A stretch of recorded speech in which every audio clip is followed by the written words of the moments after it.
I don't think this is the best that KITH could have done. I'm Joe. I've been in manufacturing for over a decade, and I've overseen the production of millions of products all over the world.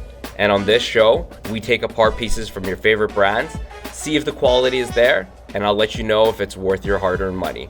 This is Industry Secrets. All right, we're back. This is Industry Secrets. What do you got for me this week? Okay, this is the KITH suede jersey Bishop tee in white. Initial thoughts, this is a very interesting cut. You'll see here how it kind of bows out.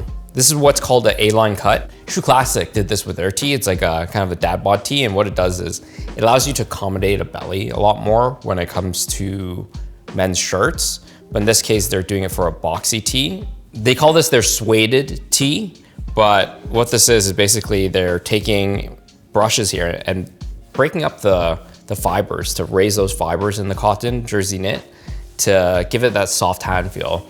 You know, when you're in a store, you're gonna grab this shirt and you're like, oh, it feels so soft, and it's gonna cause that conversion of sale. What I would be mindful of is anytime you feel a shirt that's like overly soft and has been brushed with these fibers, this is one test you can do, is basically if you rub it together, you're gonna see that it'll start actually balling up. But because this is 100% cotton, unlike a synthetic shirt, this will actually just start coming off. So you'll see all the balls starting to form here because of those fibers are now getting basically twisted and turned into each other.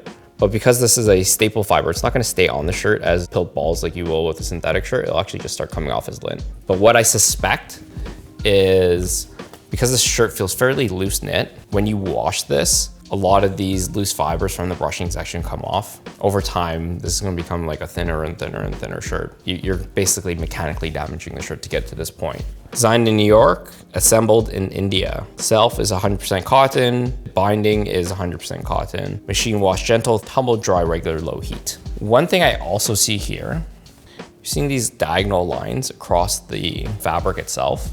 I've seen this a lot when you are either running a knitting machine too fast and it's causing these issues because of the tension on the yarn itself, or sometimes you get this when it comes to the twist of the actual yarn itself. So you either have an S twist or a Z twist, and depending on that and the direction of the knitting machine, you can either make these diagonal lines a lot more pronounced or kind of like subdue them. But often when you slow down the knitting machine, a lot of these defects will kind of disappear. That's because when it comes to most t-shirt fabrics, they're called single jersey knit fabrics, and these are knit on circular knitting machines.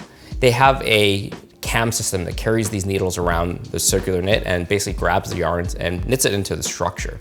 So what happens is every one of these lines that you see here are basically rows of the knitting. The tension builds up, and then you get these kind of like areas where there's a little less yarn in that area. And sometimes that can go away with washing, but typically you're gonna see that when you're running machines quite high in speed. 1x1 rib here for the collar. Collar seems to be a little bit more yellow than the rest of the body fabric. Might have not gone through the same dyeing process. How much was this t-shirt? 130 Canadian.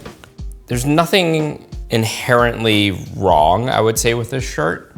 And even in terms of the workmanship, I just think at like 130, it's quite expensive for what you're getting here. I don't love the fabric. You can actually see the knitting defects even more pronounced on the back here. And this is called spirality. Overall, I would say my biggest gripe with this shirt so far is the fabric. It's okay. We've already reviewed one item from KITH before. It's like a garment dyed pocket shirt, I don't remember, but that was pretty well made. This is okay compared to that standard. Before we cut it up, let's actually just try it on and let's take a look at this fit. So you can see here, when it comes to the shoulder seam, they've brought it down the arm because the fabric itself, the way it would drape if you had a standard shoulder seam, it would cause the side of the sleeve to kind of pop out. But by dropping the shoulder seam down, you're able to have the fabric drape straight down, which kind of leads to that drop shoulder look. The biggest thing that I do notice is because of that A-line cut, there is a lot of excess fabric here, especially at the back. You'll see I have almost like this tail effect, and that's just because of that A-line cut. If they were to taper it in a little bit more or make it more straight and get rid of the A-line cut, you would have alleviated that excess fabric in the back. However, that might have been the kind of design intention of the brand itself. Another thing they could have done as well is move the shoulder seam forward, which would help the fabric drape better and alleviate a lot of that fabric from popping out so much at the back. All right, we're back. Oh wait, the shirt's inside. We're back. We're gonna now cut this up, but before I do, be sure to like, comment, subscribe. Once we hit 50K, we're gonna give you guys a tour of our development center and office.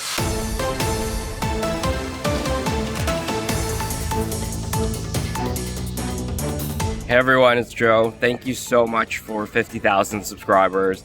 I'm currently away on business in China right now, visiting our factories and suppliers, but when I get back, we will be doing that development center tour. Thanks again for all the support, and I cannot wait to show you what we've been working on. So we have the main label over here.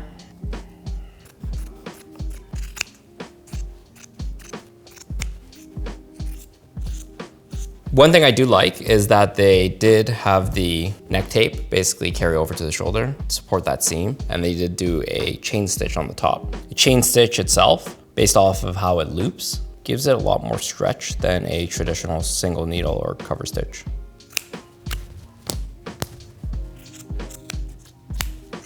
When it comes to neck ribbing itself, the rib structure has stretch, but a lot of times if you don't put elastane in it, it's going to kind of lose its integrity over time. And you see here, they have added elastane to the ribbing. However, they didn't mention it in their care label. It's kind of like nutrition facts, but for clothing, and it kind of needs to be in there when you're making garments. There is the neck ribbing. There is the front panel. There is the back panel. So that was fairly easy to cut up because at the end of the day, it is a pretty basic t-shirt. There's not a lot to this. The way I kind of see a garment like this is almost like a nice Italian pasta dish, I would say, where the quality of the ingredients need to speak so much more volume because the silhouette and the garment is just so simple.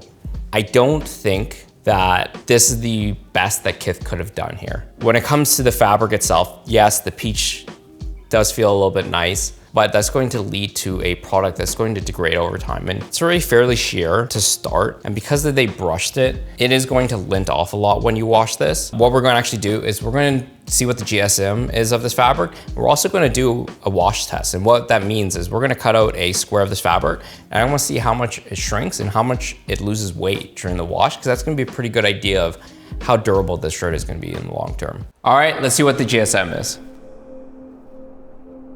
181, so I assume they're targeting 180. 180 is a pretty standard mid-weight t-shirt for men's. So now that when I actually look at this fabric and I see what we have here, I would say this would probably cost maybe around $5 or $6 to make in India. There's nothing inherently special here. So when it comes to fabric, it shrunk up a little less than I expected. However, I would say there's still much to be improved when it comes to fabric. I'm gonna give it a 6 out of 10. When it comes to workmanship, I saw a few tiny little defects here and there. I would still say it's commercially acceptable, but it's definitely not exceptional by any means. I'm gonna give it a 7 out of 10. So when it comes to the design of this garment, I think there's some interesting choices when it comes to the A-line cut, but that is entirely subjective. What I would say is that if I were to be using this fabric as the base, I wouldn't have brushed this because it is going to lead to the degradation of this garment over time. It's a basic t-shirt. There's not a whole lot to improve here, so I'm gonna give it a 7.5 out of 10.